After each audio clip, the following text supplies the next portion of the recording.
Les enfants sont une nuisance, alors allez dans un établissement. Je n'ai plus de mère. Je m'appelle Hélène Gray.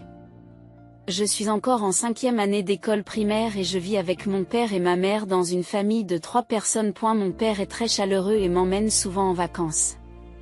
Ma mère agit normalement quand mon père est là, mais quand il n'est pas là, elle peut être froide et difficile à approcher. Je m'en vais. Comme d'habitude, mon père est parti travailler tôt le matin. Pendant qu'il prenait son petit déjeuner, je l'ai appelé « Prends soin de toi ». En regardant l'horloge, il était presque l'heure d'aller à l'école. Je me suis dépêchée de finir mon petit déjeuner et de changer de vêtements. Merci pour le repas. Après avoir terminé, j'ai mis la vaisselle dans l'évier et je suis retournée dans ma chambre pour me changer. Un instant. Ma mère m'a rappelé, et quand je me suis retournée, elle me montrait l'évier du doigt. Qui va les laver? Son regard était sévère et elle semblait en colère. Normalement, je me serais changée et je serais allée à l'école, mais j'avais l'impression que je me ferais gronder si je faisais cela. Je vais les laver moi-même. Lorsque j'ai dit cela d'une petite voix, ma mère a soudain crié, « Quoi? Je ne t'entends pas. » Mon corps a sursauté. Cependant, sentant que j'avais tort, je me suis excusée. Je suis désolée. Je les laverai moi-même. C'est ça. À partir de maintenant, occupe-toi de tes propres affaires. En colère, ma mère a jeté son tablier sur le canapé et est retournée dans sa chambre. En réfléchissant à ces paroles, j'ai compris que je devais m'occuper de mes affaires moi-même. J'ai donc nettoyé après le petit déjeuner et j'ai quitté la maison. En discutant avec des amis à l'école, le sujet des parents a été abordé. À les écouter, leur mère semble gentille, bien qu'elle se fâche parfois, leur relation semble bonne. Comment est ta mère, Hélène? M'a-t-on soudain demandé. Et j'ai hésité à répondre. Cependant, j'ai pensé que ma perception de la froideur de ma mère était peut-être un malentendu, et qu'elle était irritée parce que j'avais négligé mes responsabilités. Alors j'ai répondu qu'elle était très gentille. Mes amis m'ont répondu que c'était gentil, mais je me suis sentie en conflit. Lorsque je suis rentrée à la maison et que j'ai dit que j'étais de retour, il n'y avait aucun signe de ma mère. Pensant qu'elle était peut-être partie faire des courses, j'ai commencé à faire mes devoirs dans ma chambre. En un rien de temps, il faisait complètement noir dehors et l'horloge indiquait qu'il était l'heure du dîner, mais ma mère n'était toujours pas rentrée. Au bout d'un moment, j'ai entendu des bruits à l'entrée et le bruit de quelque chose que l'on déplaçait dans l'ouverture du réfrigérateur. Lorsque j'ai jeté un coup d'œil dans la cuisine depuis la porte de ma chambre, j'ai vu ma mère. Ayant faim, je me suis approchée de la cuisine et je l'ai saluée en lui disant « Welcome back. Je suis de retour. » À sa brève réponse sans se retourner, j'ai compris qu'elle était toujours de mauvaise humeur. Qu'est-ce qu'on mange ce soir? Demandai-je en souriant, mais ce fut une erreur. Ma mère s'est retournée avec une expression effrayante. Qu'est-ce qu'il y a? Ne t'ai-je pas dit de t'occuper de tes affaires? Ton père va bientôt rentrer, et je suis occupée à préparer le dîner. Incapable de dire quoi que ce soit de plus, j'ai commencé à contre-séure à préparer des nouilles instantanées, juste au moment où mon père est rentré à la maison. J'y suis rentrée. Entendant la voix de mon père, ma mère a immédiatement pris les nouilles instantanées que je tenais. Alors que j'étais désorientée par ses actions, mon père est entré dans la cuisine. Oh, nous commençons à peine le dîner. En voyant le visage de mon père, j'ai senti les larmes monter. Bon retour parmi nous.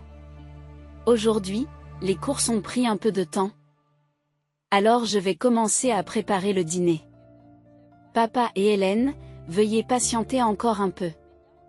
Le visage de ma mère s'est adouci. Je ne savais pas si elle n'était plus en colère, mais l'idée de manger le repas qu'elle préparait me rendait heureux. Plus tard, nous avons dîné en famille et nous nous sommes amusés à faire des jeux avec mon père. Peut-être que ma mère était encore un peu de mauvaise humeur. En m'endormant, je me suis dit que si je m'occupais bien de mes affaires, je ne me ferais plus gronder. Dès le lendemain, je me suis efforcée de gérer mes propres affaires. J'ai fait la vaisselle après le petit déjeuner, j'ai plié le linge moi-même et je l'ai rangé dans l'armoire. Je nettoyais ma chambre Les jours où ma mère était en retard, je préparais moi-même des nouilles en 8 minutes. Espérant un compliment de ma mère, mon visage s'est naturellement éclairci. Bien qu'elle ne m'ait pas encore félicité, elle se met moins souvent en colère. C'est agréable de passer des moments heureux avec mon père et nous trois en tant que famille lorsqu'il est à la maison. Une nuit, je me suis réveillée en entendant des gémissements et j'ai réalisé que c'était le milieu de la nuit. Effrayée et pensant qu'il s'agissait peut-être d'un fantôme, je me suis recouverte de ma couverture. Les gémissements ont continué et bientôt, tremblant de peur, j'ai entendu le son d'une sirène d'ambulance. L'ambulance s'est arrêtée tout près de notre maison et la façade de la maison est devenue bruyante. Pour la première fois, j'ai réalisé qu'une ambulance s'était arrêtée devant notre maison. J'ai sauté du lit, paniquée, et j'ai vu que c'était mon père qui était transporté par les ambulanciers. « Papa !» j'ai crié en voyant son visage pâle et douloureux. Les larmes aux yeux, je me suis accrochée à un secouriste et je l'ai supplié.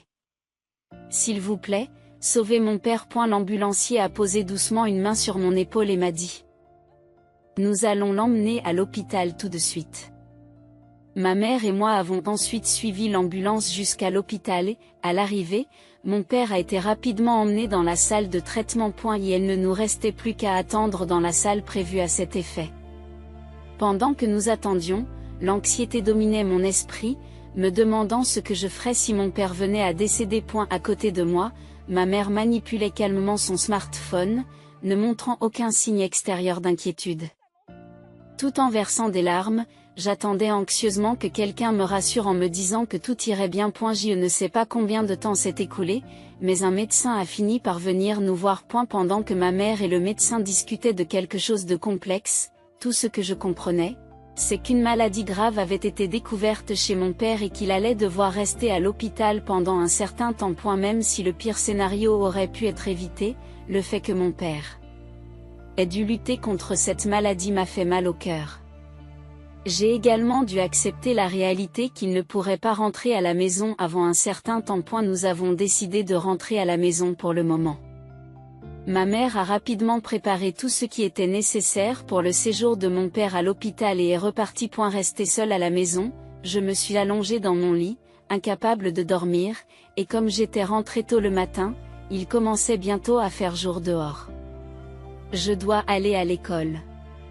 Je savais que je devais aller à l'école, mais je n'avais pas du tout le cœur à y aller. Je n'avais pas d'appétit et je restais immobile dans mon lit. Tu ne vas pas à l'école ? Il était midi lorsque ma mère s'aperçut que je n'y étais pas allée. Bien que ma mère ne m'ait pas grondé pour avoir manqué l'école, elle devait se rendre à l'hôpital et a quitté la maison en toute hâte. N'ayant rien mangé depuis le matin, je me suis dirigée vers la cuisine. Il restait du riz dans le cuiseur à riz et des restes du dîner de la veille dans le réfrigérateur, alors j'ai préparé un repas avec ces aliments. Le soir, lorsque ma mère est rentrée à la maison, elle avait acheté des sandwichs pour moi. Mange ça aujourd'hui. J'ai aussi acheté des nouilles instantanées, alors prends-les à partir de demain. D'accord, merci. Ma mère étant occupée par la situation de mon père, j'ai décidé de suivre ses instructions pour ne pas lui causer d'ennui. Le lendemain matin, j'ai pris des nouilles instantanées pour le petit déjeuner et je suis allée à l'école. Lorsque mes amis m'ont demandé pourquoi j'étais absente la veille, j'ai esquivé la question en disant que je ne me sentais pas bien. Le professeur a semblé comprendre ma situation et m'a parlé gentiment. Lorsque je suis rentrée à la maison, ma mère n'était pas là, probablement à l'hôpital avec mon père. En y réfléchissant, j'ai commencé à faire mes devoirs. Je voulais aussi rendre visite à mon père et j'avais l'intention de demander à ma mère si nous pouvions y aller ensemble lors des prochaines vacances. Pendant que je faisais mes devoirs, le téléphone a sonné, et comme il n'y avait personne d'autre à la maison, j'ai décidé de répondre. Bonjour. Hélène, c'est toi. Qu'est-ce que tu fais ? C'était mon père au bout du fil, et entendre sa voix m'a fait couler des larmes. Papa, ça va ? Je veux te voir. Pendant que je pleurais, mon père m'a parlé avec gentillesse et un sourire dans la voix. Je suis désolée de t'avoir inquiété. Il n'y a plus de problème maintenant. Papa veut te voir. J'aimerais que maman et toi veniez me rendre visite. Oui. Oui. J'en parlerai à maman. C'est bien. Est-ce que maman est là avec toi? La question de mon père m'a laissé un peu perplexe. Maman n'était pas à la maison, et je pensais qu'elle était à l'hôpital. Maman n'est pas là. Elle est peut-être à l'hôpital. Lorsque j'ai répondu, mon père a semblé se rendre compte de quelque chose et a commencé à parler de façon détournée. Ah, je vois. C'est vrai. Je suis rentrée à la maison il y a peu de temps. Je pense qu'elle sera bientôt de retour. Hélène, tu manges bien? Oui. Maman m'a acheté des nouilles instantanées, alors ça va. Après ma réponse, il y a eu un bref silence de la part de mon père avant qu'il ne change de sujet avec une simple IC. Après la conversation avec mon père, j'ai entendu la porte d'entrée s'ouvrir, signalant le retour de ma mère. Papa avait demandé à parler à maman, alors je lui ai tendu le téléphone quand elle est rentrée. Maman semblait un peu secouée lorsqu'elle a pris le téléphone et parlé avec papa. Lorsque maman est rentrée, je sentais une odeur de tabac sur elle, ce qui m'a fait me demander où elle était allée avant de retourner dans sa chambre. Le lendemain, quand j'ai demandé à maman si nous pouvions aller à l'hôpital ensemble, elle a fait une expression complexe, mais a finalement accepté de m'emmener. Les retrouvailles avec mon père ont été longues à venir. Elle était branchée sur une perfusion, mais dès qu'il m'a vue, il a affiché un grand sourire. Hélène, je suis si content que tu sois venue. J'ai instinctivement pris mon père dans mes bras et j'ai failli pleurer en le voyant si énergique, mais je me sentais très heureuse. Après avoir discuté avec mon père, j'ai quitté la chambre d'hôpital, car il était temps que ma mère revienne. Lorsque je me suis retournée, mon père m'a fait un signe de la main en souriant et m'a dit « Reviens me voir. » J'étais loin de me douter que ce serait notre dernière conversation.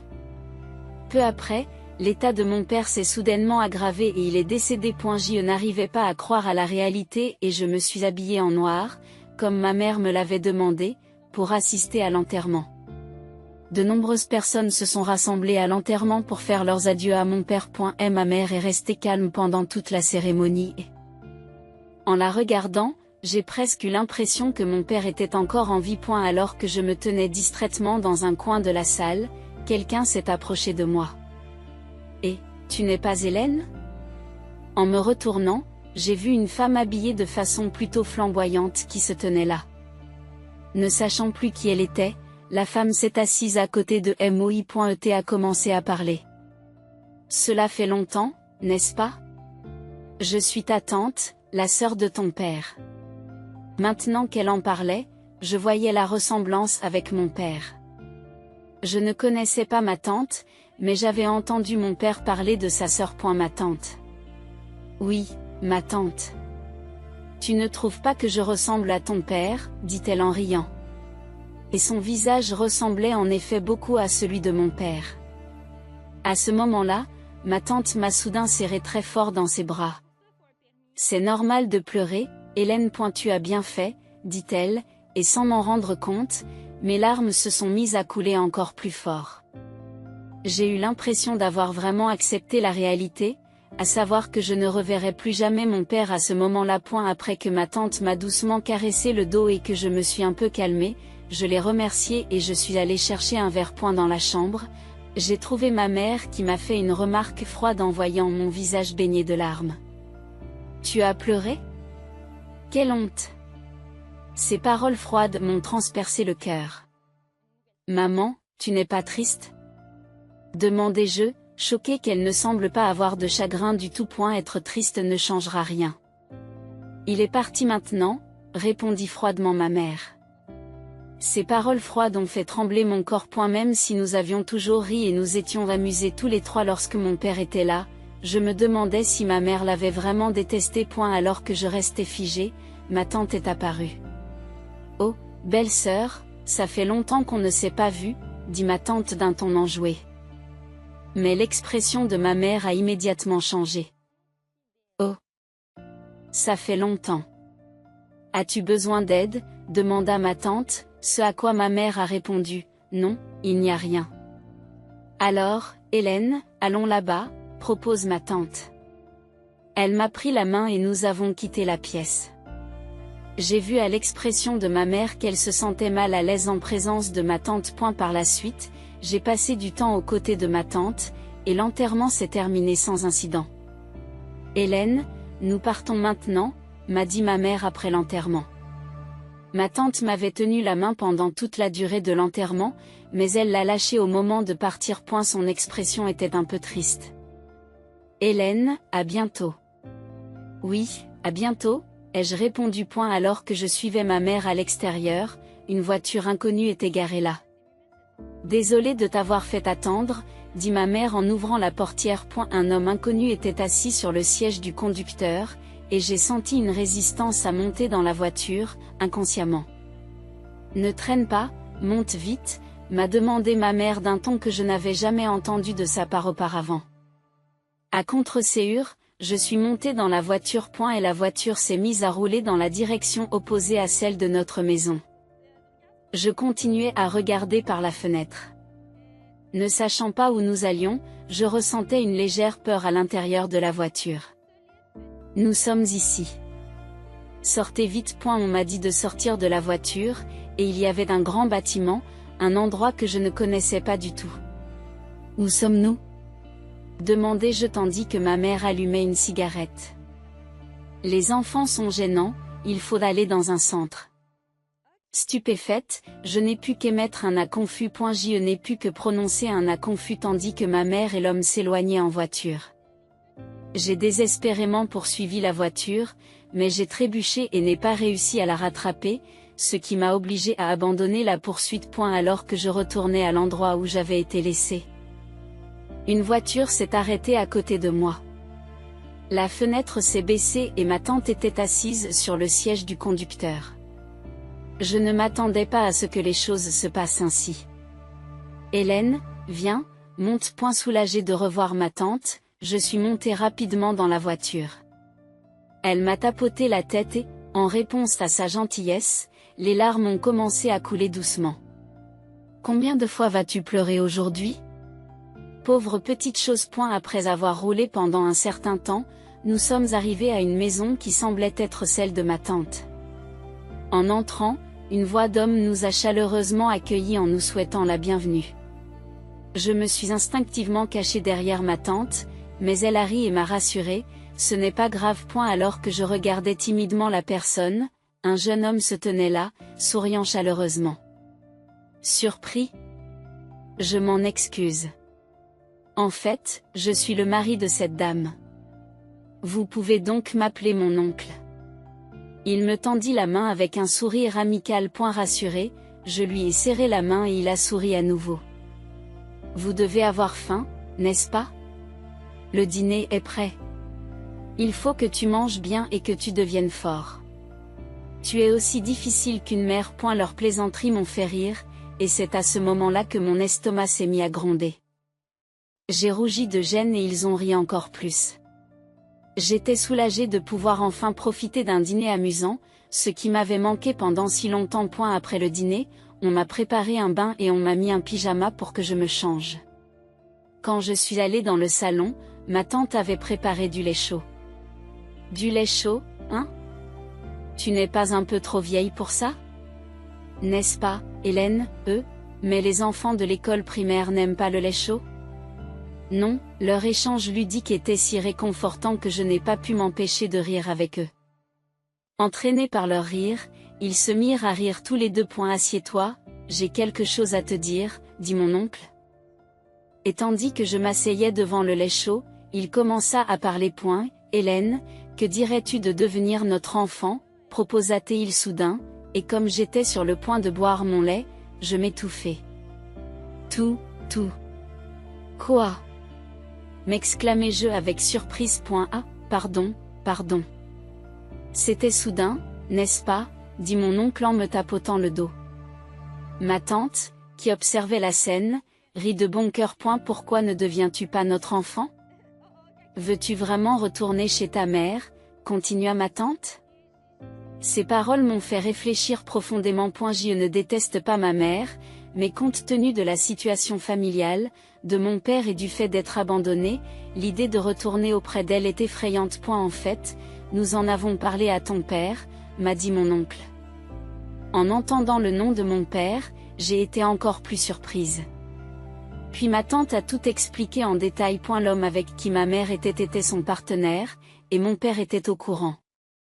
Il était très inquiet pour moi. Comme son état s'aggravait et qu'il se rendait compte qu'il ne lui restait peut-être plus beaucoup de temps, mon père leur a demandé de s'occuper de moi après son départ. En entendant cela, les larmes ont coulé et mon père m'a désespérément manqué. Ton père t'aimait beaucoup et se souciait énormément de toi, a dit ma tante en me caressant doucement, son contact chaud et réconfortant. J'ai silencieusement crié des mots de remerciement à mon père, encore et encore dans mon esprit.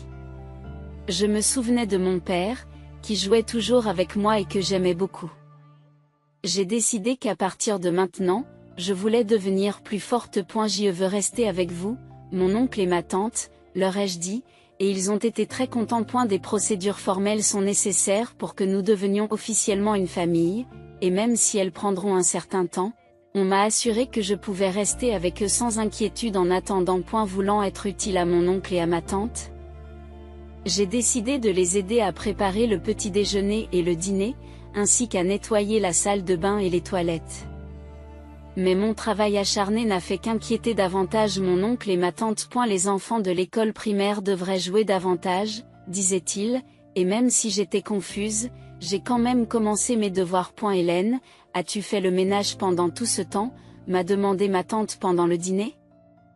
Lorsque j'ai acquiescé, mon oncle, assis à côté de moi, m'a gentiment serré dans ses bras et m'a dit: ça n'a pas dû être facile de n'être qu'une enfant de l'école primaire. Les élèves de l'école primaire peuvent participer aux tâches ménagères, mais je crains que tu n'en fasses trop. En effet, il se peut que j'aie cherché à mériter les éloges de ma mère sans même m'en rendre compte. Je me suis tue en réalisant cela. Les éloges de ma mère que je n'ai jamais reçus.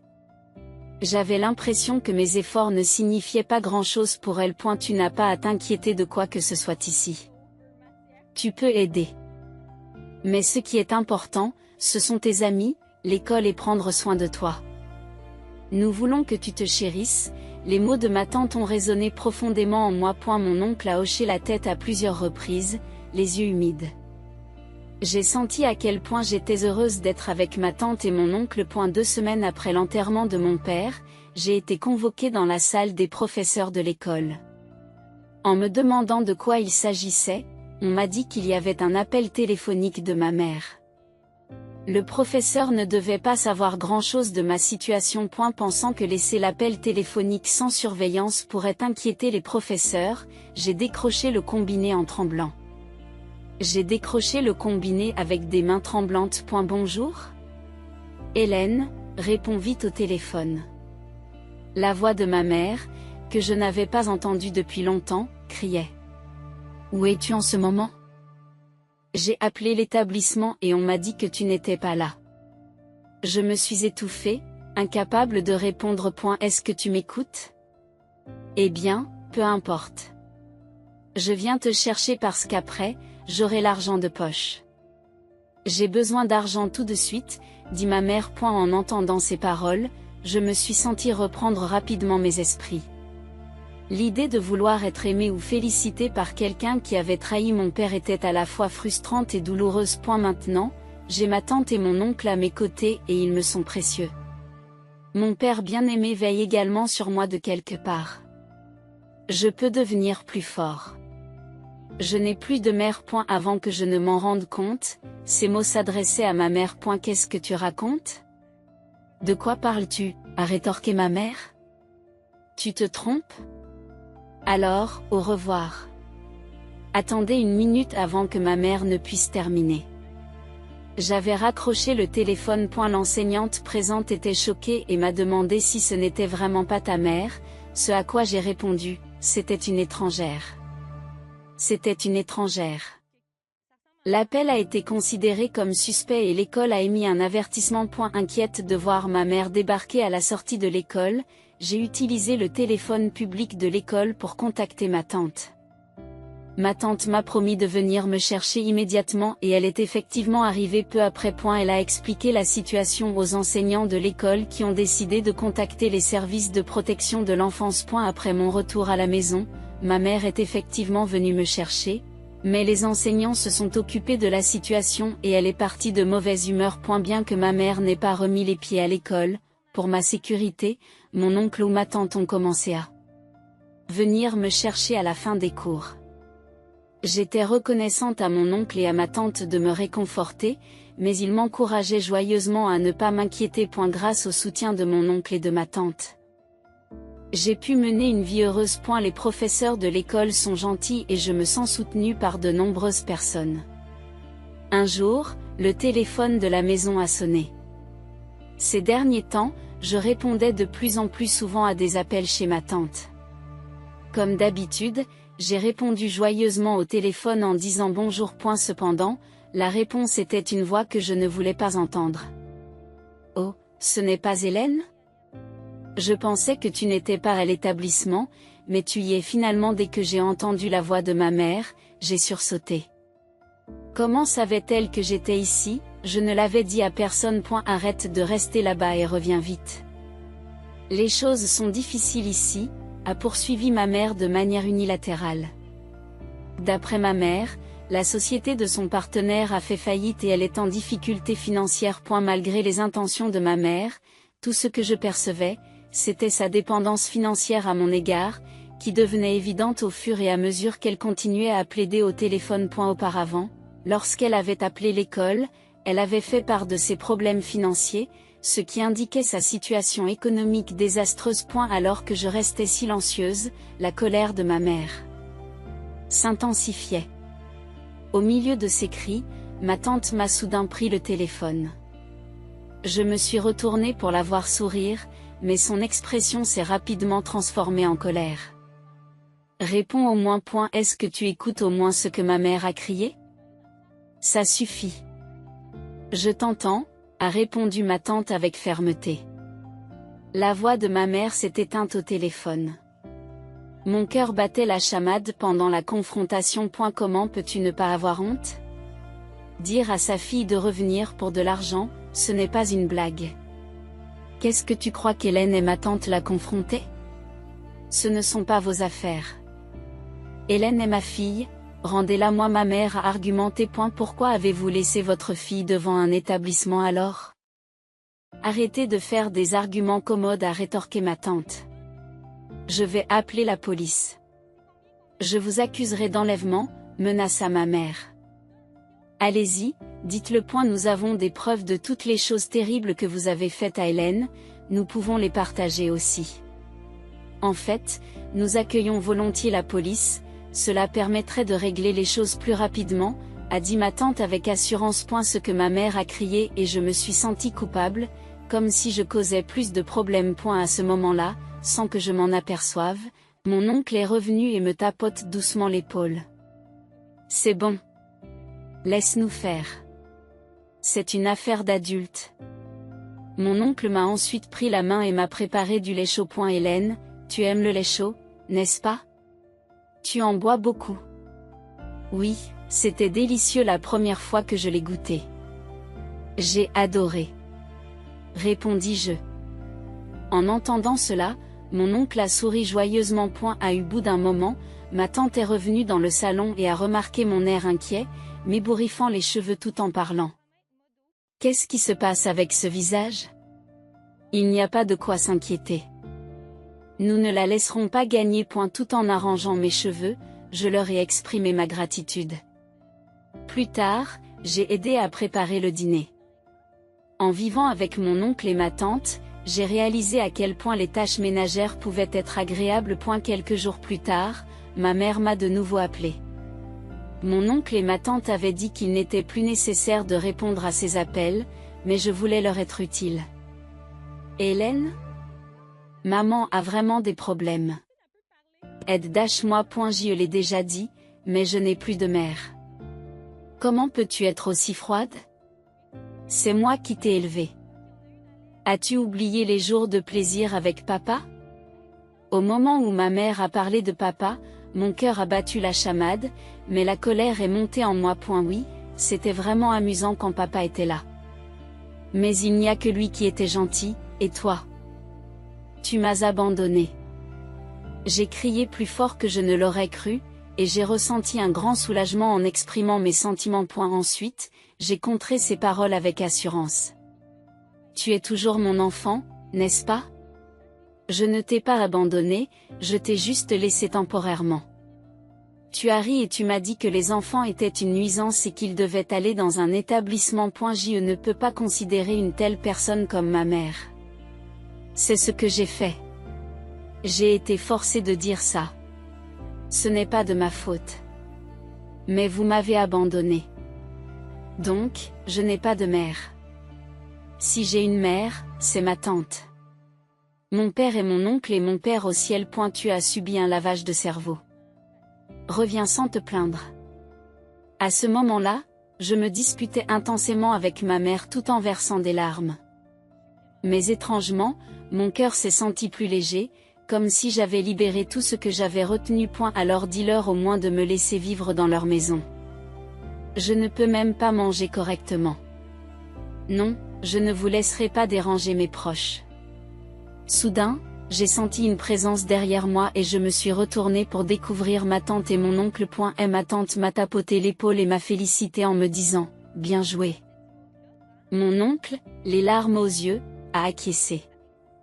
Ensuite, ma tante a pris le téléphone et a continué à parler à ma mère. Étrangement, elle semblait satisfaite. Mon oncle a exprimé combien il était heureux que je l'appelle papa. Recevoir ces mots de gratitude m'a fait me sentir bien à l'idée de l'appeler ainsi. Il m'a semblé bon de continuer. Après cela, les contacts avec ma mère ont cessé. C'est peut-être aussi grâce au soutien de mon oncle et de ma tante. Quelque temps après avoir commencé ma nouvelle vie, ma tante m'a fait la surprise de m'offrir mon premier smartphone. Avoir un smartphone pour la première fois était excitant, et cela m'a permis de rester en contact plus fréquemment avec mes amis. Ce qui a rendu ma vie encore plus agréable. Un jour inhabituel. Au milieu des longues journées paisibles, la ligne fixe de la maison a sonné. Depuis la situation de ma mère, l'école avait surtout contacté mon oncle et ma tante sur leur téléphone portable. Quant à moi, je communiquais généralement avec mes amis par l'intermédiaire de mon nouveau smartphone. Me demandant qui cela pouvait être, j'ai répondu au téléphone. Bonjour. Contrairement à ma voix optimiste, c'est une voix léthargique qui m'a répondu. Bonjour, c'est moi. Au début, je n'ai pas reconnu qui c'était, pensant qu'il s'agissait d'un faux numéro. Comme on m'avait appris à l'école à ne pas parler à des inconnus au téléphone, j'étais sur le point de raccrocher. Attends, c'est maman. As-tu oublié ma voix? C'est maman. Ah. Maintenant que tu le dis. Quand elle m'a dit que c'était elle, j'ai écouté plus attentivement, et en effet, c'était la voix de ma mère. Elle était nettement plus faible qu'avant, ce qui la rendait difficilement reconnaissable. Tu vas bientôt entrer en 6e, hein? Il n'y a plus personne ici. Ma mère s'est mise à pleurer à ces mots. Alors que je me demandais ce qu'il fallait faire, elle a parlé d'un ton lourd. Le fait est que je suis à l'hôpital. Je suis tombée malade. J'ai pensé à mon père, mais sans tristesse. Au contraire, j'étais reconnaissante pour tous les bons souvenirs qu'il m'avait donnés. Alors que ma mère demandait de l'aide pour ses frais médicaux et ses soins, je me suis dite quelque chose. Pourquoi devrais-je m'occuper d'une étrangère comme vous? Je ne paierai pas tes factures d'hôpital. Et je ne demanderai pas à ma tante de le faire non plus. Ne soyez pas trop arrogant. Sa vigueur était surprenante pour quelqu'un qui se disait malade. Entendre parler de la maladie de ma mère ne m'a pas troublé comme cela avait été le cas lors du décès de mon père. Mes sentiments à son égard s'étaient complètement apaisés. Et ses paroles ne m'inspiraient plus aucune crainte. J'ai simplement eu pitié de sa situation. Je n'aurais jamais imaginé pouvoir répondre à ma mère avec un tel détachement, mais je savais que je ne voulais pas devenir comme elle en grandissant. En fait, j'ai reçu un nouveau smartphone et la ligne fixe de la maison est à peine utilisée, donc elle va bientôt être supprimée. Cela pourrait bien être notre dernier adieu. Voyant qu'elle paniquait, j'ai continué froidement. Ne terminez pas les choses de cette façon. Alors, donne-moi ton numéro de smartphone. Je ne peux pas faire ça. Il n'y a personne pour m'aider? Il n'y a personne pour me soutenir. Alors, je ferai en sorte de contacter quelqu'un qui pourrait s'occuper de vous. Sa voix s'est brièvement éclaircie à mes mots, mais j'ai soupiré intérieurement. Avant de raccrocher, j'ai obtenu le nom de l'hôpital et j'ai immédiatement contacté ma tante. Lorsque j'ai rapporté cette interaction à ma tante, elle m'a félicité d'avoir géré la situation toute seule. Puis-je vous demander de vous occuper de tout contact ultérieur, ai-je demandé. Ma tante a accepté sans hésiter et m'a promis de contacter quelqu'un qui pourrait s'occuper de la situation. Quelques jours plus tard, j'ai remarqué que le téléphone de la maison sonnait sans arrêt. Supposant qu'il s'agissait probablement de ma mère, j'ai délibérément choisi de ne pas répondre. Ce soir-là, le téléphone a continué à sonner tard dans la soirée, même après le retour de ma tante et de mon oncle. Lorsque j'ai informé ma tante que le téléphone sonnait toujours, elle a soupiré et décroché le combiné. Comme prévu, c'était ma mère qui était au bout du fil, et un échange houleux s'est engagé entre elle et ma tante. Ma mère insistait pour me parler, mais ma tante refusait fermement. De l'autre côté de la ligne, il était clair que ma mère était furieuse que j'ai contacté son frère. En effet, la personne que j'avais demandé à ma tante de contacter était le frère de ma mère. Mon oncle, dont je me souviens qu'il n'aimait pas ma mère. Le frère de ma mère est connu pour son entêtement et son sens profond de la morale, et il n'aurait jamais toléré la mauvaise conduite de ma mère. Lorsqu'il a appris la nouvelle par ma tante, il était furieux et a promis de venir immédiatement. Les retrouvailles entre les frères et sœurs après plusieurs années se sont terminées de manière désastreuse, ce qui a alimenté la colère de ma mère à notre égard. Habituellement calme, mon oncle a demandé à ma tante de lui passer le téléphone lorsqu'il a vu la situation s'envenimer. Cependant, son expression a changé dès qu'il a pris l'appel. Il devient encore plus effrayant que moi quand il est en colère, m'a murmuré ma tante. Ça suffit. Si tu veux parler autant, je viendrai moi-même. Je t'obligerai à t'excuser devant un couloir.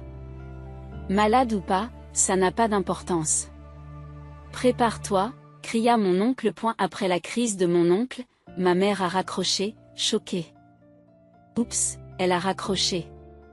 À la fin de l'appel, mon oncle souriait comme d'habitude. Il est vrai que lorsqu'une personne généralement calme se met en colère, cela fait peur. Par la suite, ma mère a été emmenée de force chez son frère. Et sa maladie s'est avérée moins grave que prévu et elle a rapidement quitté l'hôpital. Forcée de vivre et de travailler dans la ferme de son frère, ma mère, qui avait initialement prévu un style de vie somptueux avec son amant, n'aimait pas le travail à la ferme, mais n'avait pas d'autre choix que de travailler sous les exigences sévères de son frère. Ayant plus les moyens de s'offrir des marques de luxe, elle a commencé à porter des vêtements d'occasion donnés par des villageois. Entre-temps, la procédure d'adoption avec ma tante et mon oncle a été finalisée, et je suis officiellement devenue leur enfant. Nous avons célébré l'événement par une grande fête au cours de laquelle j'ai ri de bon cœur. À notre grande surprise, nous avons appris que l'année prochaine, un nouveau frère ou une nouvelle sœur rejoindrait notre famille, ce qui m'a rendue incroyablement heureuse et reconnaissante. Cette expérience a réaffirmé mon désir de chérir ce que signifie être une famille.